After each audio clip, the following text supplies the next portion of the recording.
Hi everyone, Aiden here, and today I will pick every NFL game in Week 8 against the spread. I am filming this during Monday Night Football, so the Buccaneers-Lions and Texans-Seahawks games have not yet finished. But I will be picking every game in Week 8 against the spread. I have my spreadsheet here, and I have the spreads listed here. And what I'm going to do is I'm going to go through every single one of these games and pick against the spread.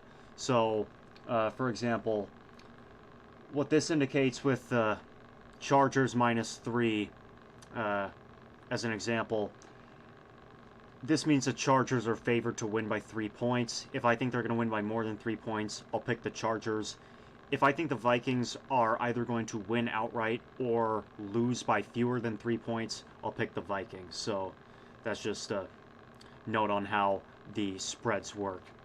So we can dive right in, and we begin with Thursday Night Football with the Vikings and the Chargers. And I personally think this is a rough spot for the Vikings. Carson Wentz, he looked really good in his first start with the Vikings, but since then he's fallen apart. The Chargers have had a lot of injuries, but they just had an embarrassing loss at home last week. I think they are very likely to rebound here, and it's a really tough trip for the Vikings going all the way out to the West Coast for Thursday night. We saw them in this exact same spot last year going out to Los Angeles on a Thursday night, and they really struggled. Chargers favored by only 3 points. I certainly like the Chargers to win and cover. We get to the Sunday slate, and we begin with Bears-Ravens. The Ravens are favored by 6.5, and that means that Lamar Jackson is expected to play. But honestly, even if Lamar Jackson is playing in this game, I like the Bears to cover 6.5. If Lamar Jackson plays, I do think the Ravens will win the game. If he doesn't play, I certainly think the Bears will win. But even though Lamar Jackson coming back really helps the Ravens, it does not help their defense and how poor they've been. I think that the Bears will be able to move the ball in the Ravens' defense, and I think 6.5 is too many points. Next up is the Dolphins and the Falcons, and this is a bit of a difficult game to pick. I strongly lean Atlanta, but Atlanta's a highly untrustworthy team. They lose 30-0 to the Panthers. They lose to a 49ers team without Fred Warner and Nick Bosa. They can only muster 10 points, but they beat Buffalo. They scored 34 points in a home win at Washington. They crushed Minnesota on the road. But I am going to say that the Falcons cover 7, and it's more about the Dolphins than the Falcons. I think that the Dolphins are dead on arrival at this point. They just lost 31-6 to the Cleveland Browns. I have not heard any news on whether or not Chris Greer or Mike McDaniel are fired, but I think until they are, this Dolphins team is just a dead team walking. So I like the Falcons laying 7. The Jets at the Bengals. The Bengals are 6.5-point favorites. The Jets are the only winless team in the NFL. The Bengals beat the Steelers last Thursday night. They'll have extra rest coming into this one. I don't really trust either team, but the Jets are so bad.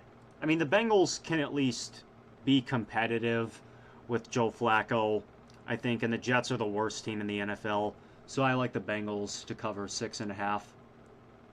The Giants are touchdown underdogs at Philadelphia.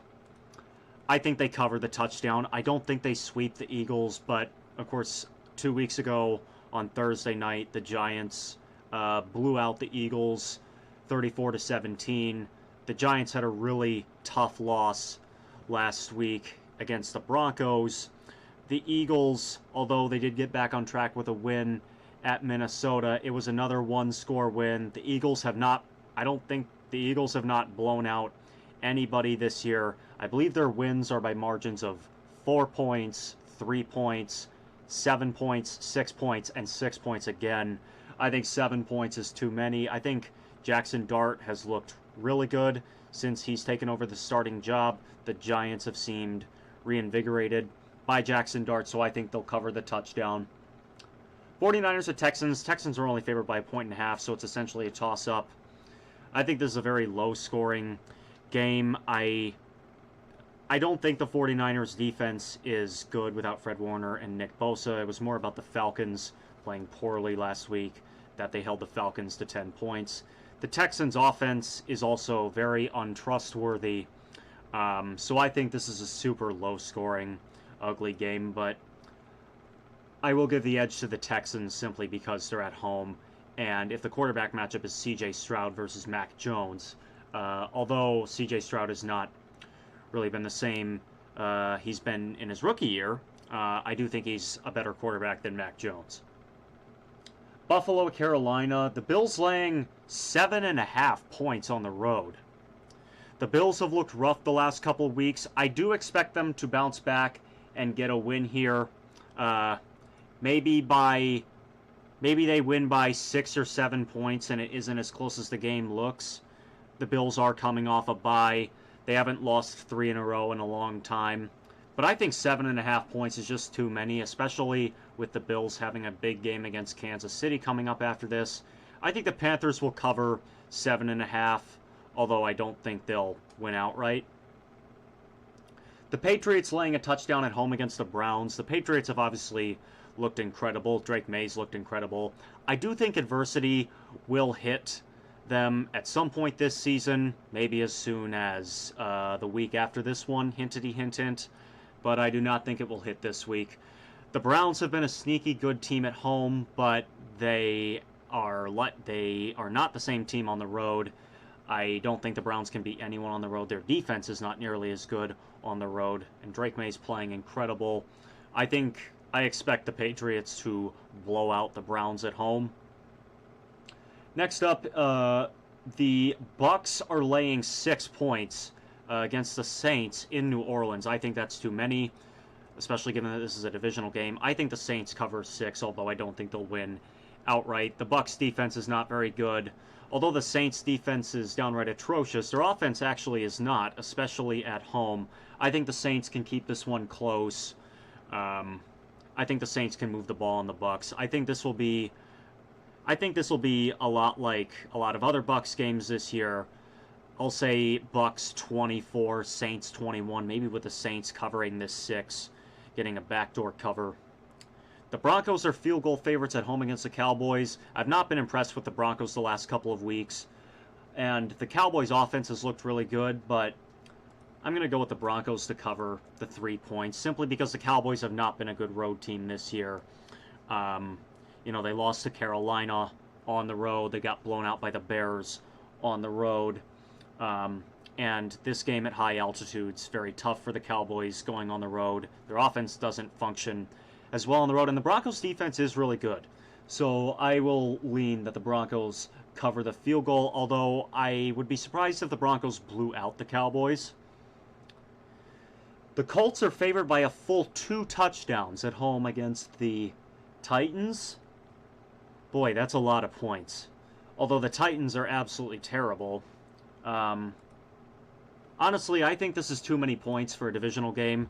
I don't think this game will look or end particularly close, but the Titans, I still just think that's way too many points. I think I could totally see the Titans getting a backdoor cover here. Even if they're down like 20 late, they could get within 2 touchdowns with a garbage time touchdown with under a minute to go.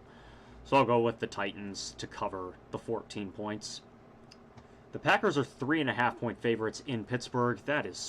I think the Packers are overvalued. The Packers have not been good on the road this year, and the Steelers have impressed me. I did not think they were a good team before the season, but the defense is excellent. Aaron Rodgers is running the offense, and I just think the Packers are overvalued, laying 3.5 on the road. I think the Steelers win outright. And then lastly, the color coding on this is not correct. I see the mahogany on the minus 10.5 to indicate the Commanders are favored by 10.5. They are definitely not. The Chiefs are the ones favored by 10.5. The reason the Chiefs are favored by 10.5, Jaden Daniels left the game against the Cowboys last week with a hamstring injury. I'd be very surprised if he plays in this game. The Commanders look like a wounded animal right now. In addition to Jaden Daniels, they are missing several of their top wide receivers. And I don't think the Commanders' defense is very good. And while the Chiefs got off to a slow start, the Chiefs have been almost unstoppable at home this year since they've gotten Rashee Rice and Xavier Worthy back. I think it's hard. It's hard to see the Chiefs not winning this game handily. So I'll say the Chiefs minus 10.5. And yeah, those are my picks for Week 8. So that's all for today. Feel free to like, subscribe, share this video if you enjoyed it, and I will see you next week.